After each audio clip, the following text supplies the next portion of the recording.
తిరుమలలో ఈ నెల 26 నుంచి 28 వరకు 3 రోజుల పాటు తెప్పోత్సవాలు నిర్వహించనున్నారు టీటీడీ అధికారులు. తెప్పోత్సవాలపై మలయప్ప స్వామి భక్తులకు దర్శనమివ్వనున్నారు. ఇక ఏ రోజు ఏ అవతారంలో స్వామివారు దర్శనమిస్తారు, తెప్ప వేడుకలకు సంబంధించి టీటీడీ అధికారులు ఎలాంటి ఏర్పాట్లు చేస్తున్నారనే అంశాలపై మరింత సమాచారాన్ని మా ప్రతినిధి సునీల్ అందిస్తారు.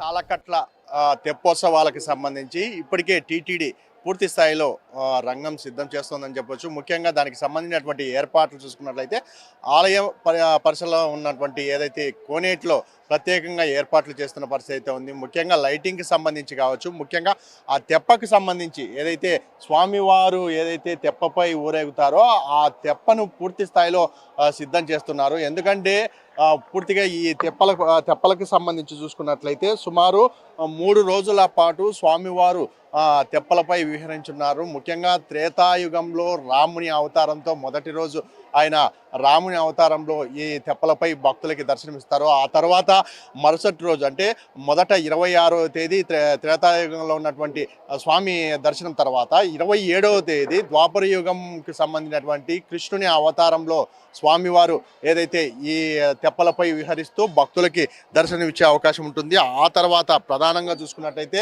3వ రోజు కలియుగం శ్రీ వెంకటేశ్వర స్వామి అవతారంలో మలయప్ప స్వామి అవతారంలో ఏదైతే భక్తులకి దర్శనమే ఉన్నారో దానికి సంబంధించి కూడా ఇప్పటికే టీటీడీ భారీ స్థాయిలో ఏర్పాట్లు చేస్తుంది. 3 రోజులకు సంబంధించి ఈ తెప్పోత్సవాలకు సంబంధించి ఇప్పటికే టీటీడీ గత వారం రోజుల నుంచి ఆ ఆలయ పరిసరం పక్కన ఉన్నటువంటి కోనేటిని పూర్తి స్థాయిలో శుభ్రంగా ఉంచడం కావచ్చు, మరోవైపు దానికి ఏర్పాట్లు కూడా చేస్తున్న పరిస్థితి అవుతుంది. ముఖ్యంగా చూసుకున్నట్లయితే ఈ తెప్పోత్సవాల సందర్భంగా స్నానాలు కూడా ఈ నెల 20వ తేదీ నుంచి నిలిపివేసి పూర్తిగా రేపు నెల వచ్చే నెల వరకు అంటే వచ్చే నెల 5వ తేదీ వరకు ఈ స్నానాలని భక్తులకి అనుమతించే అవకాశం ఉండదు. ఆ విధంగా కూడా ఇప్పటికే టీటీడీ నిర్ణయం తీసుకున్న పరిస్థితి ఉంది. ఎందుకంటే 23వ తేదీ మొదటగా ఈ తెప్పోత్సవాలకు సంబంధించి ఈ తెప్పోత్సవాల సామర్థ్యాన్ని పరీక్షించేందుకు ట్రయల్ రన్ కూడా నిర్వహిస్తామని చెప్పేసి ఇప్పటికే టీటీడీ తెలిపిన పరిస్థితి ఉంది.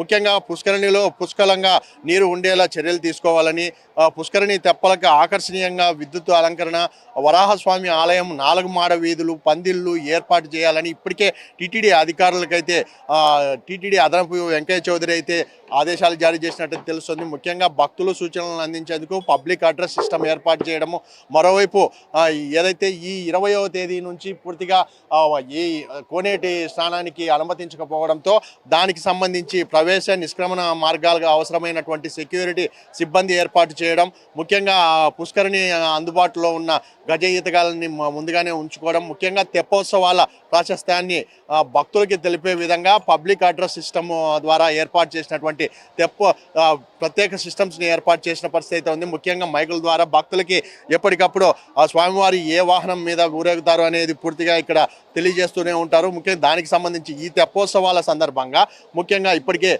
కొన్ని ఆర్జిత సేవలు కూడా రద్దు చేసినట్టయితే తెలుస్తుంది. ఎందుకంటే ఈ ఆర్జిత సేవలు ప్రధానంగా చూసుకున్నట్టయితే ఏదైతే ఆర్జిత బ్రహ్మోత్సవం సహస్ర దీపాలంకరణ అంటే సాయంత్రం జరిగేటువంటి సహస్ర దీపాలంకరణ సేవ అయితే టీటీడీ ఇప్పటికే రద్దు చేసింది.